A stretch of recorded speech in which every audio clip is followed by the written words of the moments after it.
Okay, welcome back. Today's lesson of area of triangles. Our target is the same, 6G1, solve real-world and mathematical problems involving area. I can calculate the area of a triangle today and find one of its missing measurements. All right, so we're going to get started with our notes up top. First, we have the area of a triangle is going to be 1/2 the product of the base and the height. We'll kind of talk about what that means here. So we're going to take 1/2 times the product. Product means multiply the base and the height. So 1/2 base times height is how you're going to often see it in a formula sheet or something like that. Another way of thinking about 1/2 is it's the same thing as dividing by 2. So another way to write our formula is just base times height divided by 2. So you're going to multiply base times height together and then divide it by 2. So look at our example down here. We've got our triangle here. The best way we found to think about a triangle is picture it being inside of, I straightened it out a little bit. I know, I would not have been able to do that. I'm being very diligent in mine. So think of it as a rectangle. We know how to find the area of a rectangle just fine. We find its base. This is 1, 2, 3, 4, 5 units long. Its height is 1, 2, 3, 4, 5, 6, 7, 8 units high. So it's a 5 by 8 rectangle. So our formula, we're going to do base times height, which is 5 times 8. But notice, we just want the triangle part inside. So notice the triangle is half the size of the rectangle. So the rectangle was base times height. The triangle is base times height divided by 2 because we just want half of it. So that's why we divide by 2 at the end for a triangle. 40 divided by 2 is 20. They didn't give us units, so like we talked about in the last one, we're just going to use the generic term units squared. You gotta put divide by 2 there too. Nope. Thanks. Sorry, I forgot about that part there. So that's why area of a triangle is base times height divided by 2, because you're multiplying the base and height, but that's really the area for the whole rectangle. The triangle is just half of it, so we divide by 2 at the end. All right, talk us through. Well, number 1 already has a rectangle around it, so we're going to find our base, 2, 3, 4, 5. It's bothered me that you haven't had any loop-de-loops on your paper. I don't like the loop-de-loops. 1, I count, 2, I think of them as 3. lengths of a fence. Okay, 4 units going as the height. Height is perpendicular to that base. So I will write it with my fraction. 1/2 base times height is the same thing as 1/2 times 5 times 4. So 5 times 4 is 20, divided by 2 is going to give us 10 units squared. All right, so as we're practicing this, we want to see that rectangle around your triangle because it's really going to help you kind of think about how do I want to find the area of the whole rectangle. And it's just another reminder to divide by 2. And then seeing that, oh yeah, I just wanted half of it, so that's why I divide by 2. So area is equal to base times height divided by 2.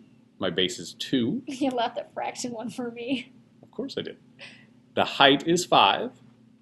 And then I want to divide by 2 at the end. So if you're more comfortable thinking of it as dividing by 2, go for it. If you're more comfortable thinking about just multiplying times 1/2, that's perfectly fine. 2 times 5 is 10. That's the area of the whole rectangle, but we just want half of it. So we divide by 2. 10 divided by 2 is 5. We're dealing with feet, so units are going to be feet squared. All right, so you have a choice in the third problem, decimals or fractions. I'm going fractions. I think many of you would go decimals, but you never know. 3.5 is going to turn into 7/2.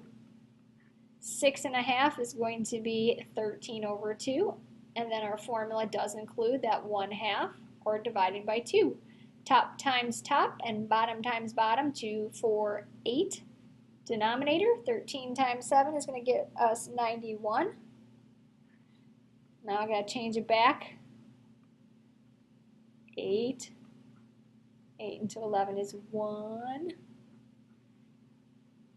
So I got 11 with 3/8 feet squared. Did I do that right? Looks right. Yeah. Okay, good.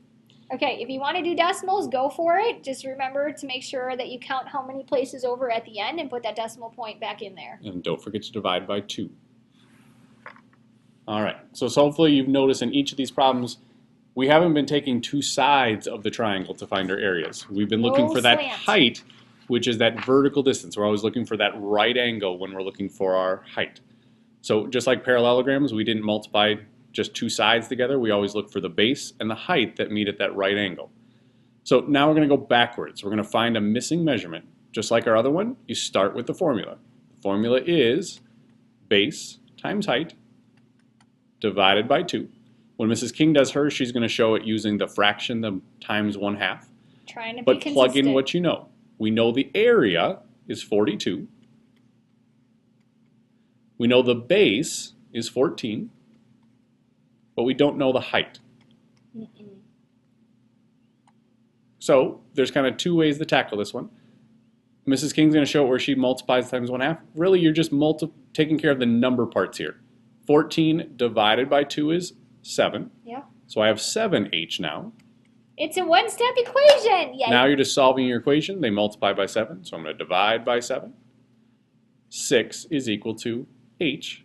In this case, we're dealing with meters, so it's going to be 6 meters. So all you're doing is plugging them into the equation like you have, do whatever math you're able to, and then solve your equation. And yes, that word says height. That height is 6 meters on your page. We just didn't fix it on our slide. Okay, working backwards. I need another color. Okay, maybe I don't. Oopsies. All right, so we got area is 24 inches squared is equal to, this time we do not know the base. We know the height is 12 times 1/2. I didn't write the formula out. Oh well. So 12 times 1/2 is going to get me 6b. Is that bothering me right there as an inaccurate? Yes, it was bothering me quite a bit. Oh, So again, boy. you multiply or divide the pieces you have I on gotta that write it right-hand over side. Again. Talk. So she multiplied times 1/2. I chose to do it as divided by 2, but we can take care of that math. And now it's just an equation for her to solve. So I have 6b is equal to 24 inches squared. I'm dividing both sides by 6. And b is going to be equal to 4, in this case, inches. We can't square it because it's not an area. All right, last one. She left the decimals for me. Luckily, it plays very nicely for us.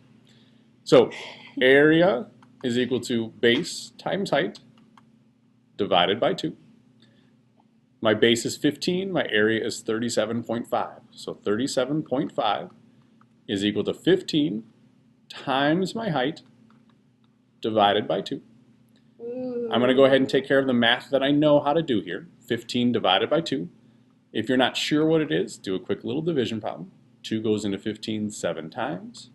That's 14. Got 1 left over. I want to keep dividing, so I add my decimal and bring down a 0. 2 goes into 10 5 times. So 15 divided by 2 is 7.5 H, which is equal to my 37.5. Now I'm going to solve my equation. I'm going to do the opposite. I'm going to divide by 7.5. Okay. In this case, how many 7.5s go into 37.5? or how many 75s go into 375? Yep. You end up with 5 for an answer. So 5 is equal to h. So we get 5 meters as my height for this problem. So you're just plugging it in and working your way backwards. Have a good night.